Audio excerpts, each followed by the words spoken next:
عز وجل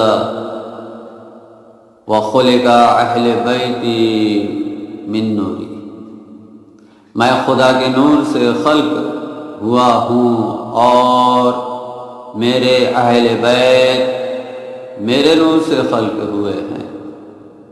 اسی طرح نبی صلی اللہ علیہ وآلہ وسلم فرماتے ہیں اول ما خلق اللہ نوری، جو چیز خدا نے سب سے پہلے خلق کی وہ میرا نور تھا، اور میرا نور خدا کے نور سے خلق ہوا۔ پھر رسول خدا صلی اللہ علیہ وآلہ وسلم فرماتے ہیں کہ خداوند عالم نے فاطمہ کے نور کو زمین اور آسمان کی خلقت سے پہلے خلق کیا۔